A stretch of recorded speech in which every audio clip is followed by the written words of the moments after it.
Department के अध्यक्ष और हमारे प्रवक्ता सुप्रिया श्रीनेट जी हैं, वो आपसे बातचीत करेंगे कुछ राष्ट्रीय स्तर पर आर्थिक मुद्दों पर उसके पहले मैं आपको कहना चाहता हूं कि कल 1 बजे राहुल जी का प्रेस कॉन्फ्रेंस है। उसकी जानकारी आपको मिल गई होगी। अतुल जी आपको सारे डिटेल बता देंगे कहाँ प्रेस कॉन्फ्रेंस होगा। और जैसा कि मैंने आपको पहले कहा है, मैं प्राथमिकता मराठी पत्रकारों को दूंगा। जो लोग मराठी में सवाल पूछेंगे वो अनुवाद करेंगे नानो पटोले जी या बाला साहब थोराट जी, और राहुल जी हिंदी में या अंग्रेजी में जवाब देंगे। पर मैं 7-8 सवाल मराठी पत्रकारों से लूँगा, 3-4 सवाल हिंदी पत्रकारों से लूँगा और 2-3 सवाल अंग्रेजी पत्रकारों से लूँगा। तो ये आज ही मैं आपको स्पष्ट कर देना चाहता हूँ, कोई भेदभाव नहीं होगा, पिक एंड चूज नहीं होगा। मैं आपको यकीन दिलाता हूँ, क्योंकि मेरा अनुभव रहा है। 40 मिनट है, सब लोग सवाल पूछना चाहते हैं, कोई लोग छूट जाते हैं, उनको नाराज़गी हो जाती है और मुझे गालियाँ सुनने पड़ती हैं। तो मैं आपको पहले ही बता दूं, कुछ लोगों का नंबर कल नहीं आएगा। मैं एडवांस माफ़ी चाहूँगा आपसे, और कुछ मैं व्यवस्था कर सकता हूँ अगर जो लोग पूछना चाहते थे और उनको मौका नहीं मिला। पर हाँ, oh but there is no mic here, so how can we release it? Oh okay okay okay okay, will release it after Supriya finishes. तो ये 7-8 सवाल संक्षिप्त में मराठी पत्रकारों से, 3-4 सवाल हिंदी पत्रकारों से और 2-3 सवाल अंग्रेजी पत्रकारों से। दूसरी बात, हर एक राज्य में, खास तौर से जहां विपक्ष का सरकार है, जहां हम कांग्रेस सत्ता में नहीं है, हर एक राज्य में पुलिस के साथ कुछ तू में हो जाता है।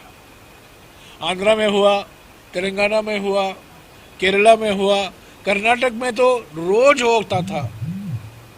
तमिलनाडु में नहीं हुआ, क्योंकि तमिलनाडु की सरकार में कांग्रेस पार्टी एक घटक दल है। तो मैं आपसे माफ़ी मांगता हूँ, ये बात हो जाता है कभी कभी, ये हमारा अनुभव रहा है। कुछ पुलिस की ओर से उनकी भी कुछ समस्याएं हैं, उनकी भी कुछ चिंताएं हैं।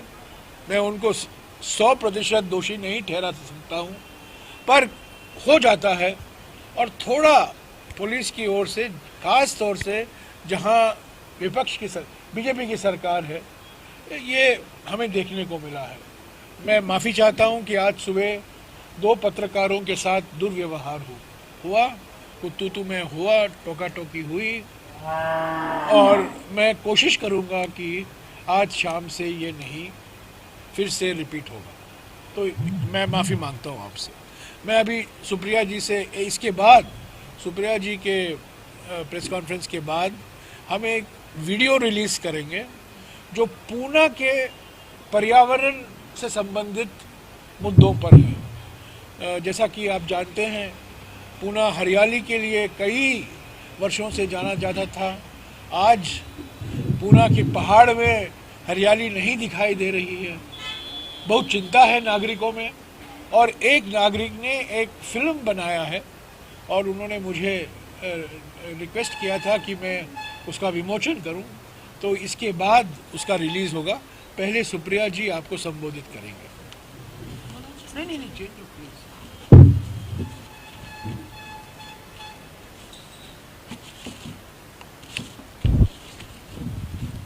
आप सबको मेरा नमस्कार। और मुझे लगता है भारत जोड़ो यात्रा में आप लोगों का जो सहयोग रहा है, मीडिया ने जो दिखाया, उसके लिए साधुवाद। सोशल मीडिया में होने के नाते यहाँ की तस्वीरें देखकर, यहाँ के वीडियो देखकर ज़रूर आप प्रभावित होते हैं, लेकिन मुझे लगता है कि जो सुबह मैं चली एक पहर अभी इस यात्रा में, उसका कोई सानी नहीं है, उसका कोई विकल्प नहीं है। वो आपको सोचने पे मजबूर करता है कि कितना प्यार और कितना विश्वास इस देश को है और उसी प्यार और विश्वास को आगे ले जाना है और किस तरह से लोग असल मुद्दों की बातें कर रहे हैं। क्योंकि थोड़ी बहुत अर्थव्यवस्था की समझ रखती हूँ तो मुझे लगा बात आज महंगाई की होनी चाहिए। और राहुल जी ने अभी 2 दिन पहले ही ये कहा कि जिस देश में बेरोजगारी बढ़ रही हो, गरीबी बढ़ रही हो, महंगाई बढ़ रही हो, उसको देशभक्ति कैसे कहा जा सकता है। और मेरा अपना मानना है कि देश के लोगों को गरीब करना, देश के लोगों को बेरोजगार रखना, देश के लोगों की आय घटाना और सबसे ज्यादा महंगाई से उनकी कमर तोड़ना अपने आप में देशद्रोह है। अब उसको आप किस तरह से देखते हैं उसमें ज्यादा चर्चा हो सकती है, लेकिन क्योंकि हम यहाँ पर महंगाई की बात कर रहे हैं, अभी 2 दिन पहले एक डेटा आया, 6.77% रिटेल इन्फ्लेशन है। भाजपा के चरण चुंबकों ने अपनी पीठ ठोकी और कहा देखिए 7.1 से गिरकर 6.7 आ गया है। 10 महीने से, पिछले 10 महीने से लगातार रिटेल इन्फ्लेशन जो आरबीआई ने लिमिट सेट करी है 2 से 4% और 6% ज्यादा से ज्यादा जा सकता है, उसके बाहर रह रहा है। ये लिमिट एमपीसी की पार्लियामेंट के कानून द्वारा सेट हुई है। तो इस बात का जवाब फाइनेंस मिनिस्ट्री देगी, इस बात का जवाब निर्मला सीतारमण जी देंगी, इस बात का जवाब प्रधानमंत्री मोदी देंगे या ठीकरा आरबीआई पर फोड़ देंगे, ये अपने आप में एक बहुत बड़ा सवाल है। 10 महीने हो गए और लगातार इन्फ्लेशन 6% से ऊपर रह रहा है, ये पहली बात है। और उसमें अगर आप फूड इन्फ्लेशन को देखिए, जो खाने के सामानों में वृद्धि हो रही है, चाहे वो आटा, गेहूं, चावल, जो अब खबर आई है कि उसके दाम दुगने हो रहे हैं, आप सिर्फ ये देखिए जो खाने का तेल है वो 70 रुपए से 220 हो गया है, आटा जो है वो 22 से 40 हो गया है, पीने वाला दूध 35 से 60 पहुंच गया है। हम कौन से डिबेट की बात करें? क्या ये मुद्दे नहीं है इस देश के? मोदी जी कहते थे पकौड़ा तलो नौकरी के नाम पर, पकौड़े तलने वाला तेल आपने 70 से 220 कर दिया और जिस गैस पे तला जाता वो 410 से 1200 पे बिक रही है। और सुई पटक सन्नाटा है सरकार, पिन ड्रॉप साइलेंस। अगर आप महंगाई की बात कर लीजिए, वो भी देश हित में आपकी जेबें हल्की करी जा रही हैं। तो ये महंगाई, और जब उनसे आप बात करिए तो फिजूल की बातें आपको सुनने को मिलती हैं। एक आपको सुनने को मिलता है कि ऐसा है अमेरिका और यूके में भी बहुत महंगाई है। उसका 2 ही जवाब है। अमेरिका में परचेजिंग पावर पैरिटी, आम व्यक्ति की तनख्वाह, आम व्यक्ति की खरीदने की शक्ति हिंदुस्तान से 15 गुना ज्यादा है। तो जब हमारे देश में गरीब लोग और हुए हैं, आय कम हुई है, नौकरी खत्म हुई है, तो महंगाई की मार और जबर पड़ रही है। तो अमेरिका से और यूके से जो लोग अपने आप को कंपेयर करते हैं, उनको ये भी ज्ञात होना चाहिए कि अमेरिका में जो इन्फ्लेशन है वो इस वजह से आया क्योंकि कोविड काल के दौरान वहां की सरकार ने लोगों के हाथ में पैसा दिया और कहा कि आपका उपभोग बंद ना हो, आपकी नौकरी खत्म ना हो, आपका व्यवसाय चलता रहे, और इस वजह से इन्फ्लेशन आया। हमारे यहाँ तो इन्फ्लेशन आने का सिर्फ और सिर्फ एक कारण है और वो है मुनाफाखोरी। हमारे यहाँ तो 27 लाख करोड़ इस सरकार ने पेट्रोल और डीजल पर एक्साइज लगाकर कमा लिए और वित्त मंत्री खड़े होकर भरे सदन में झूठ बोलती हैं। उनके सांसद कहते हैं कि फ्री फंड का खाना गरीब आदमी खा रहे हैं। एक सांसद महोदय बहुत लंबी चौड़ी पढ़ाई करी उन्होंने, वो कहते हैं महंगाई कहीं दिख ही नहीं रही है। महोदया खुद कह देती है जी लहसुन प्याज तो मैं खाती नहीं हूं, बाकी आगे की बात कर लीजिए। तो सवाल यह है कि अगर महंगाई से लोग त्रस्त हैं तो इसके बारे में बात कौन करेगा? आप जहां चले जाइए। आज सवेरे ही राहुल जी से जब हम लोग बात कर रहे थे, उन्होंने कहा कितने लोग बेरोजगारी और महंगाई से त्रस्त हैं कि दिल्ली में बैठे हुक्मरानों को अंदाजा ही नहीं है। और इसीलिए मुझे लगता है कि जो मूल मुद्दे हैं, जो भारत जोड़ो यात्रा का लक्ष्य है, जरूर सामाजिक ताने बाने को जोड़ना है, जरूर लोकतंत्र को जोड़े रखना है, लेकिन उससे भी बड़ा जो दायित्व है हम पर कि हम महंगाई, हम बेरोजगारी से जो लोगों के हौसले टूटे हैं, उस हौसले को दोबारा से जोड़े, वो भारत जोड़ो यात्रा है। बड़ी बड़ी बातें करते थे मोदी जी जब विपक्ष में थे कि रुपए का गिरना और प्रधानमंत्री की साख में होड़ लगी हुई है।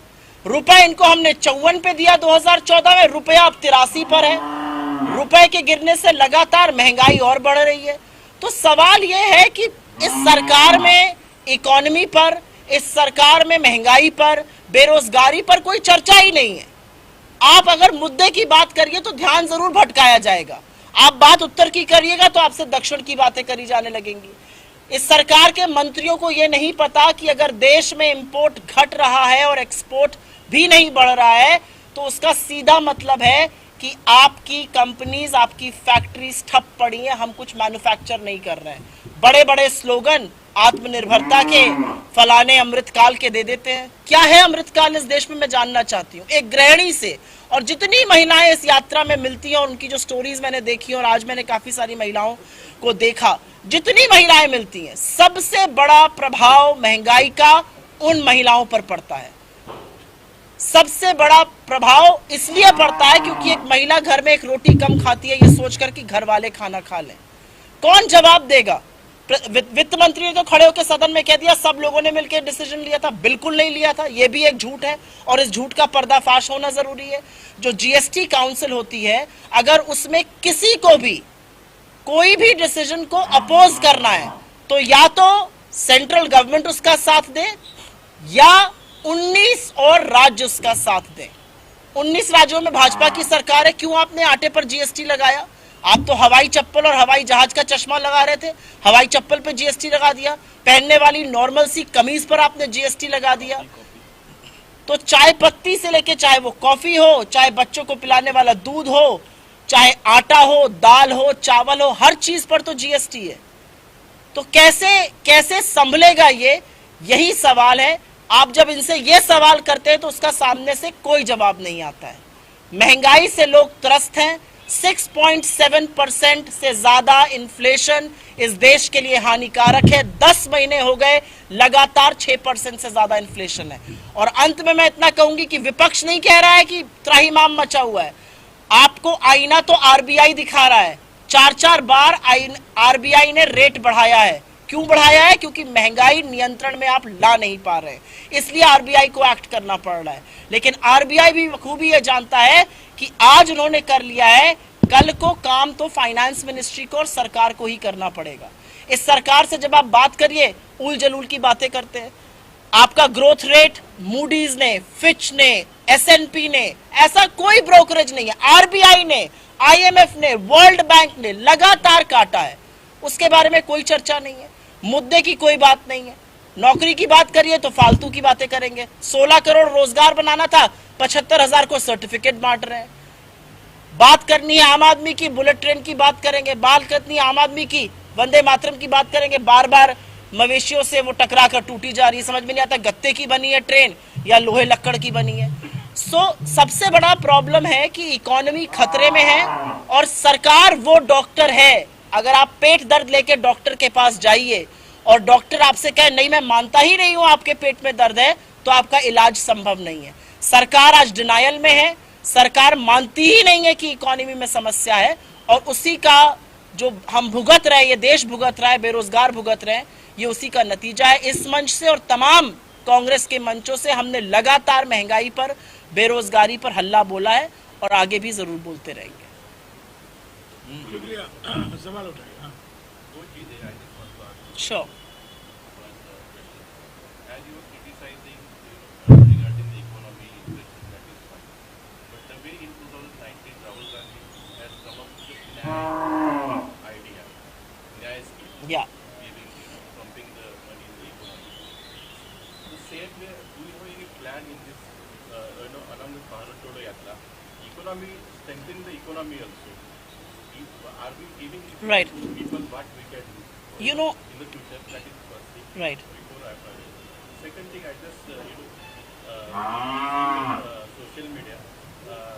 Praveen Chakravarti, I think, data head from the Congress party. He has criticized the decision of the government pension scheme because Himachal Pradesh and even Rajasthan, even Gujarat, Congress has made the promises. So don't you think this is contradictory between the Congress? So I will answer your second question first. I don't think there is any contradiction whatsoever. Absolutely no contradiction. Two of our governments, whether it is Rajasthan or Chhattisgarh, have brought back, मैं भी इसको हिंदी में भी बोलूंगी, have brought back OPS because there was a huge demand from the people. There are 3 lakh government employees in Himachal, all that they seek is OPS. So the government of the day or politicians of the day or political outfits of the day have to respond to the needs of people.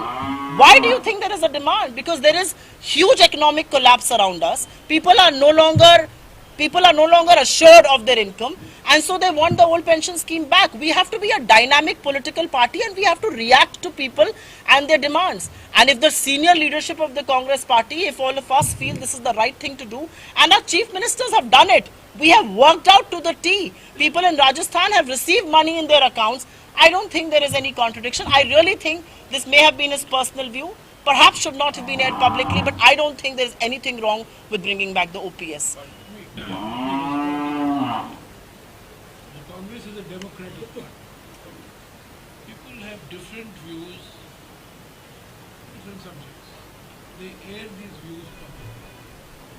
The view expressed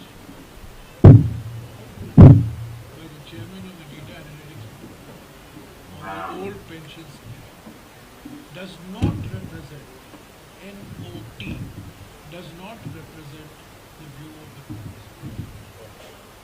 The Congress Party is committed to bringing back the old pension scheme in Himachal Pradesh. It has brought back the old pension scheme in Rajasthan, and it is committed to bringing back the old pension scheme in India. This is an individual view, as Supriya said. Unfortunately, it has been aired publicly. It does not represent the views of the Congress Party. The Congress Party resolutely complies with this view. We can repeat it in Hindi with your permission. मुझे लगता है कि जो मैं आ रही, I'll come to your question. Old pension scheme लाने के लिए हम प्रतिबद्ध हैं, चाहे वो हिमाचल हो, चाहे गुजरात हो. हमारी छत्तीसगढ़ और राजस्थान की सरकारें पुरानी पेंशन स्कीम वापस ले आई हैं, और ऐसा करना इसलिए जरूरी है क्योंकि लोगों को इसकी जरूरत है. एक राजनीतिक दल होने के नाते हमें लोगों की जरूरत का, लोगों की सुविधाओं का, लोगों की मांग का ख्याल रखना पड़ता है.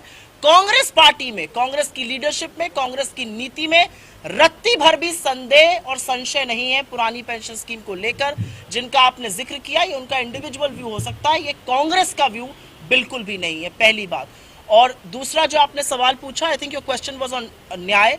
मुझे लगता है कि न्याय अगर समय रहते इसी सरकार ने लागू कर दिया होता तो 23 करोड़ लोग गरीबी की सीमा रेखा के नीचे नहीं गए होते, 5 करोड़ लोग एक्सट्रीम पॉवर्टी का शिकार नहीं होते, लोग भूखे नहीं मरते, 86 करोड़ लोगों को फ्री का राशन नहीं बांटना पड़ता, उनके हाथ में पैसा रहता, और जो इकोनॉमी का सुचक्र होता है, उपभोग, निवेश और नौकरी, वो टूटता नहीं. आज वो चक्र टूट गया है. आज लोग उपभोग कम कर रहे हैं, इसलिए निवेश कम हो रहा है, निवेश कम हो रहा है, इसलिए नौकरियां कम बन रही हैं. राहुल गांधी जी ने लगातार न्याय की बात करी थी. आपने जो प्लान की बात करी, चाहे वो न्याय हो और चाहे वो MSMEs, जो छोटे, लघु, सूक्ष्म, मध्यम उद्योग होते हैं, उनको बढ़ाने की बात हो, वो रीढ़ की हड्डी है, वो असल में नौकरियां बनाती हैं.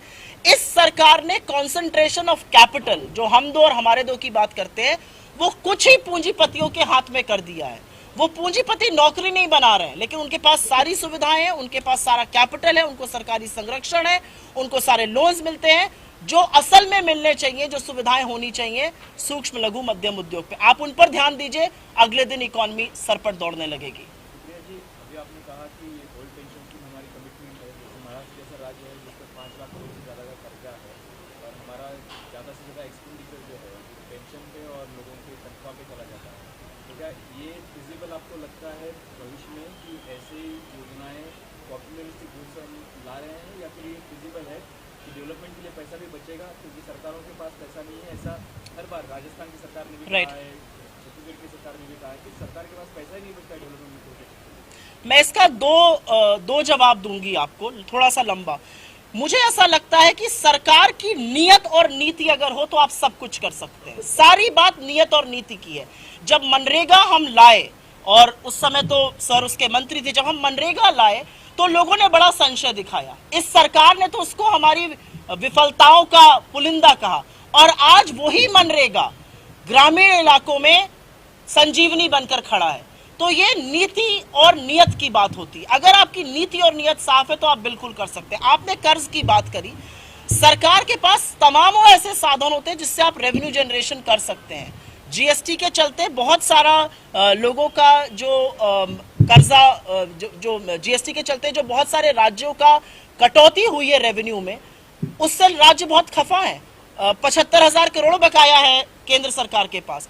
तो मुझे ऐसा लगता है कि सरकार अगर चाहे तो ये कर सकती है, और ये हमारी सरकार ने पढ़ा, समझा, फिगर्स किए और उसके बाद करके दिखाया। और महाराष्ट्र में देखिए, आपने डेट की बात करी, 17% डेट टू जीडीपी है महाराष्ट्र में। मुझे नहीं लगता कि कोई इतना बड़ा मसला है। अगर लोगों के हाथ में, मैं फिर से बोलूंगी, आपके हाथ में अगर पैसा और आएगा तो आप उसको खर्चा ज्यादा करेंगे, कंपनियां वो और सामान बनाएंगी और लोगों को नौकरियां देंगी। This is a virtuous cycle that has to be put back in motion. मैं आपको एक और मिसाल दूंगा।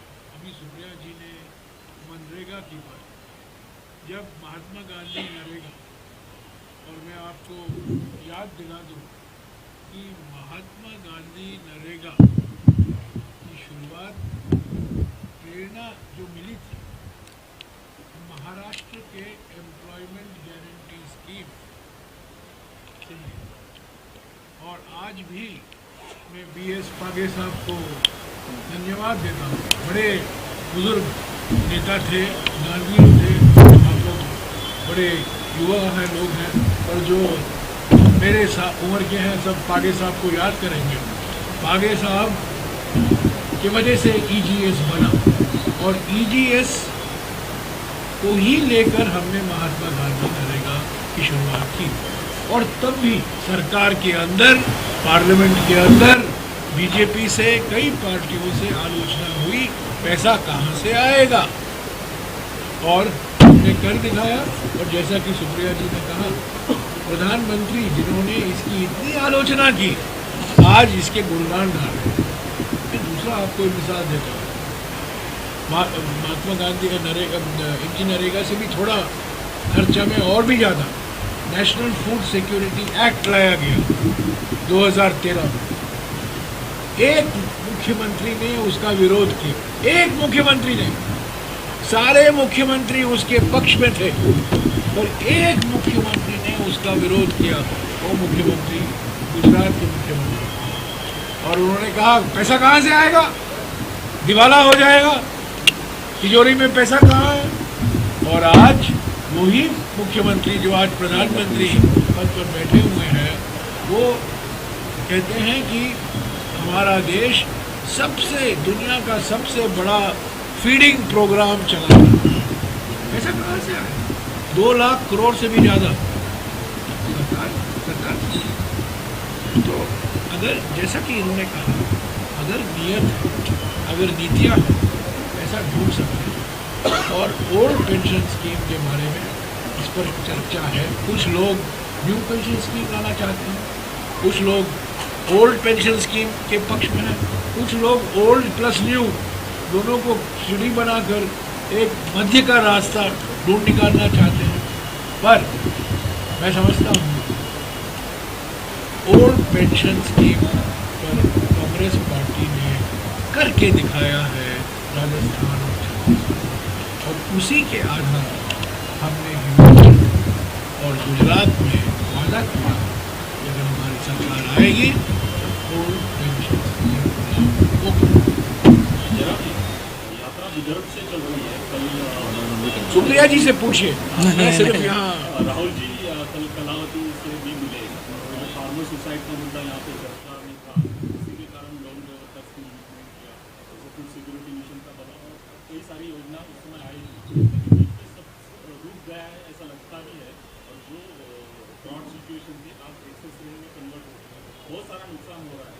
तो ये एग्रीकल्चर रिफॉर्मेशन के लिए जो योजना आनी चाहिए थी, तो ऐसा लगता है कि 8 साल में आई नहीं, और क्या होना चाहिए था आगे जाके जो यूपीए तो था उसके आगे।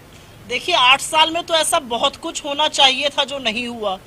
8 साल में पहली बार एक किसान, दुख होता है मुझे ये कहते हुए, महाराष्ट्र का एक किसान, केदारी अगर उनका नाम मुझे याद है, तो उन्होंने आत्महत्या करते हुए अपने सुसाइड नोट में प्रधानमंत्री का नाम लिखा। ये दुख की बात है इस देश के लिए, कि 75 साल बाद आजादी के अगर एक किसान आत्महत्या कर रहा है तो वो ये कह के कर रहा है कि प्रधानमंत्री जी मेरी आत्महत्या के लिए आप रिस्पॉन्सिबल हैं, आप अपने अलावा किसी की बात सुनते नहीं है, समझते नहीं है, आपने न्यूनतम समर्थन मूल्य भी नहीं दिया और हमारा जो इनपुट कॉस्ट थी वो बढ़ती गई।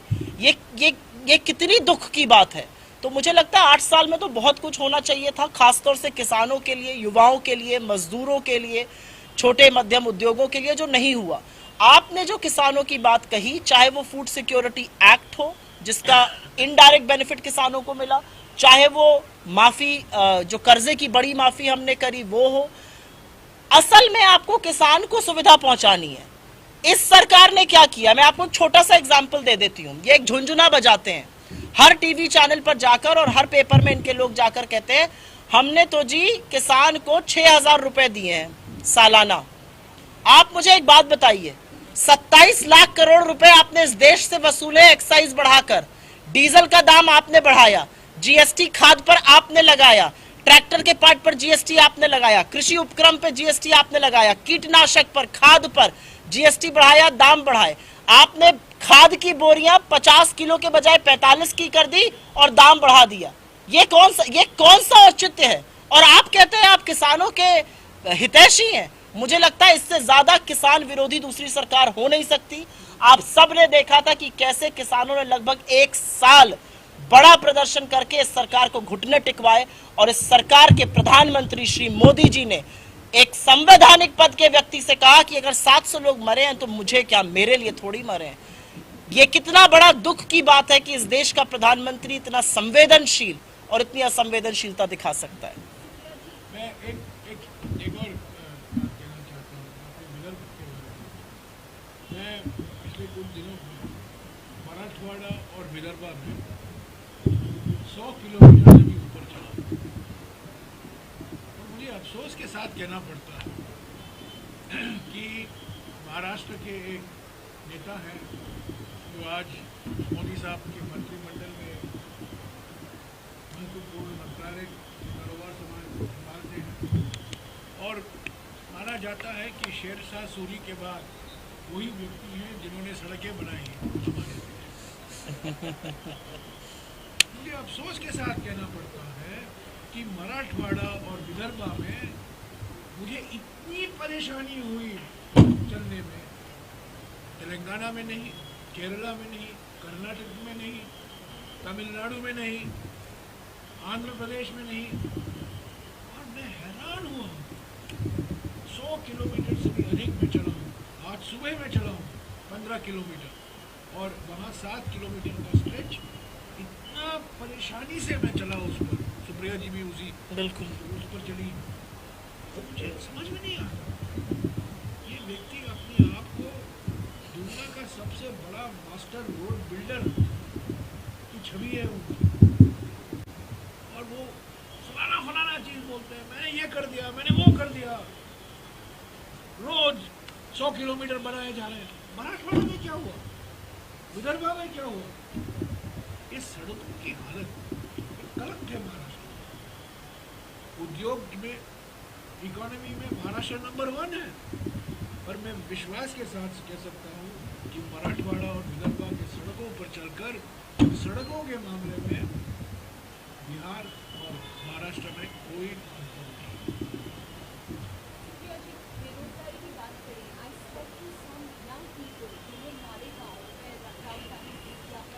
Right.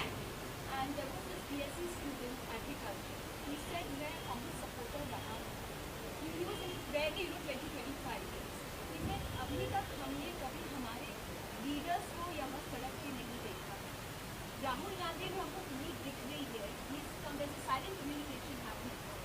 He's coming on the सड़क and that's very positive thing that's happening. But Rahul Gandhi जाने के बाद क्या नाना पटोले, अशोक चौहान जी ये सड़क पे दिखाई देंगे? और यहाँ का लोकल आमदार ने अब तक हमारी बेरोजगारी या सड़क के बारे में कुछ नहीं किया.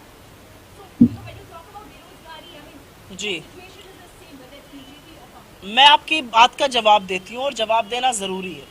मुझे लगता है कि जो राहुल गांधी जी कर रहे हैं वो आजाद भारत में शायद पहले कभी इस स्तर पर, इतने बड़े तौर पर और इतनी तपस्या के साथ किसी ने पहले कभी नहीं किया था।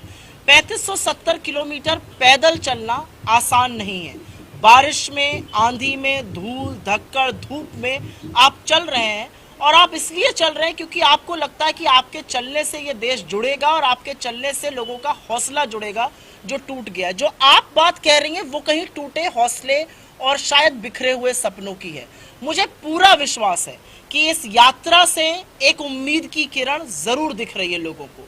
लोगों को लग रहा है कि कोई तो ऐसा है जो बैठकर बात नहीं कर रहा है, चल रहा है, हमारे बीच आ रहा है, हमारी समस्याओं को सुन रहा है। क्योंकि एक बात तो देखिए सच है, 8.5 साल में ये देश एक आदमी के मन की बात सुनकर उकता गया है। वो कह रहा है भाई हमारी भी बात सुनिए, हमने आपको चुना है। तो मुझे लगता है जिस तरह से राहुल जी लोगों से मिल रहे हैं, जो संवाद हो रहा है, वो जरूर आगे की कड़ी जोड़ेगा। मुझे बिल्कुल भी संशय नहीं है कि हमारी लोकल लीडरशिप इस पूरे मिशन को आगे ले जाने में कोई कसर नहीं छोड़ेगी। जी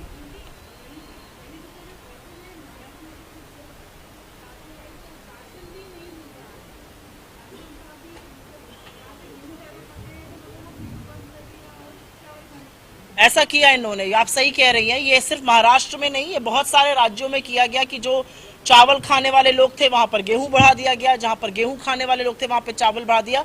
महाराष्ट्र पहला राज्य नहीं है, ये भाजपा की डबल इंजन की सरकार का डबल धमाका है। हाँ,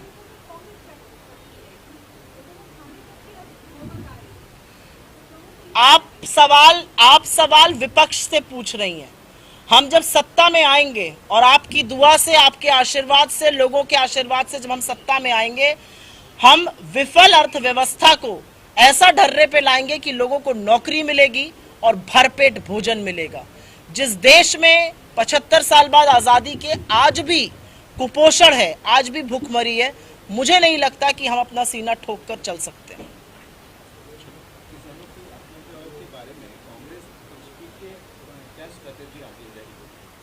मुझे लगता है किसानों की समस्याओं का समाधान करना पड़ेगा और वही स्ट्रैटेजी है, उसके अलावा कोई स्ट्रैटेजी नहीं है।